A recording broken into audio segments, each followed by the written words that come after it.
Hello नमस्कार दोस्तों, welcome back to my channel. आज की इस वीडियो में मैं आपके साथ स्टाफ सिलेक्शन कमीशन का जो आरटीआई का रिप्लाई आया है उसकी रिगार्डिंग मैं आपके साथ डिस्कशन करने वाला हूं। स्टाफ सिलेक्शन कमीशन ने मुझको आरटीआई का रिप्लाई दिया है, उसमें क्या लिखा गया है मैं आपके साथ डिस्कस करूंगा, आपके साथ समझूंगा।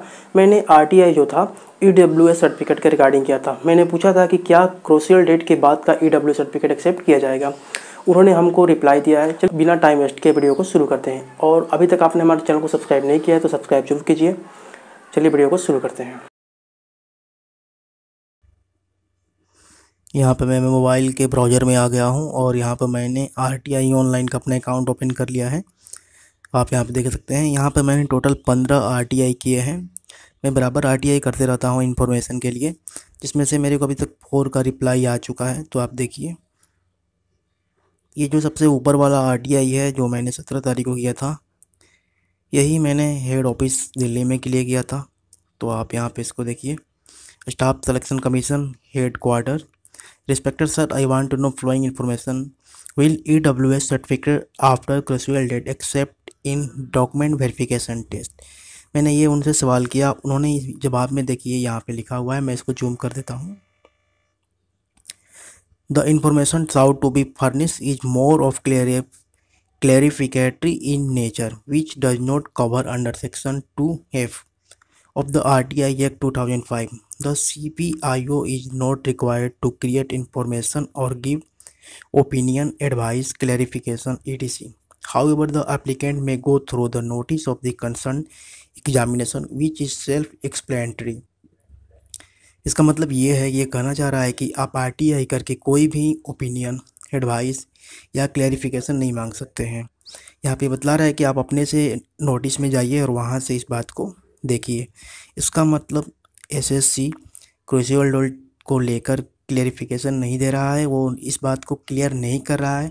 ऐसी कोई भी ऑफिशियल नोटिस नहीं है जिसमें ये लिखा गया है कि आपका क्रूशियल डेट के बाद एक्सेप्ट किया जाएगा।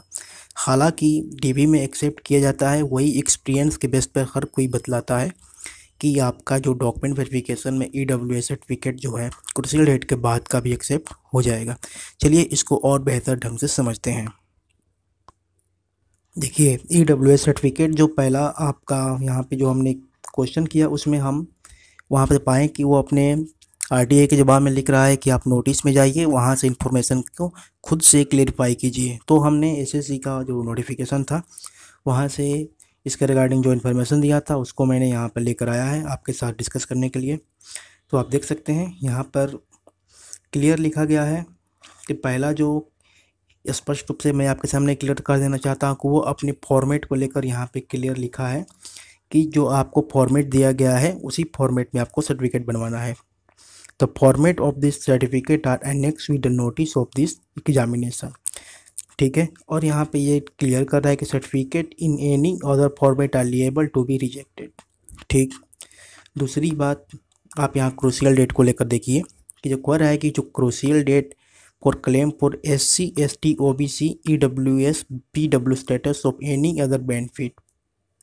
कोई भी जो बेनिफिट है, चाहे वो फीस से कंसेशन है या रिजर्वेशन से है या एज रिलैक्सेशन से, we are not specify otherwise with the closing date of the receipt or छूट गया है रिसिप्ट ऑफ ऑनलाइन एप्लीकेशन। मतलब ऑनलाइन एप्लीकेशन के बाद वो आपको नहीं दिया जाएगा। मतलब वो अपनी नोटिस में कहना चाह रहा है कि आप क्लोजिंग डेट के बाद कोई भी सर्टिफिकेट लेकर आएंगे उसके बेस पर आपको छूट नहीं दिया जाएगा। लेकिन देखिए, ईडब्ल्यूएस सर्टिफिकेट जो प्रोविजनली एक्सेप्टेड का जो क्राइटेरिया है, जो एसएससी एक्सेप्ट करता है, हमने पिछले डॉक्यूमेंट वेरिफिकेशन जैसे कि एसएससी ने एमटीएस का जो डॉक्यूमेंट वेरिफिकेशन 12 जनवरी की किया, उसमें भी क्रूशियल डेट के बाद वाले को एक्सेप्ट किया। मतलब उनको प्रोविजनली रखा, प्रोविजनली उनको एक्सेप्ट कर लिया गया।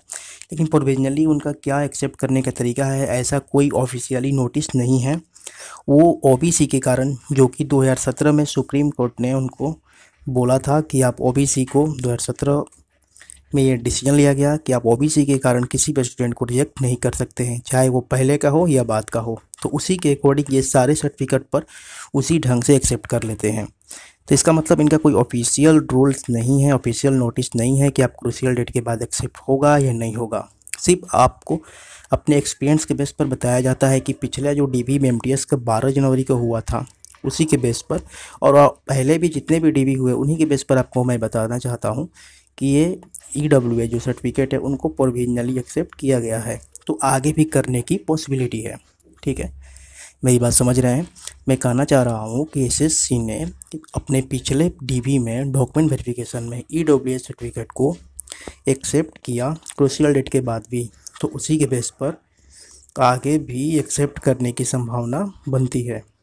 ठीक है, ऐसा कोई रूल्स नहीं है। आशा करता हूँ कि आपका डाउट क्लियर हो गया होगा, और मैं आपको सजेस्ट करूँगा कि यदि आपका EWA सर्टिफिकेट पुराना है तो वो तो पुराना है ही, आप नया भी बनवा लीजिए। अपने तरफ से कागज़ आप स्ट्रॉन्ग रखें, कोई भी दिक्कत ना होने दें। उसके बाद आप अपना डीवी में जाए, वहाँ जैसा होगा वैसा आप करें। आशा करता हूँ कि आपके सारे डाउट क्लियर हो गए होंगे। यदि आपके मन में कोई भी डाउट है तो कमेंट में ज़रूर लिखिए, और वीडियो को लाइक ज़रूर करें, और अभी तक आप हमारे चैनल पर सब्सक्राइब नहीं किए हैं तो सब्सक्राइब जरूर कर लीजिए। Thanks for watching this video.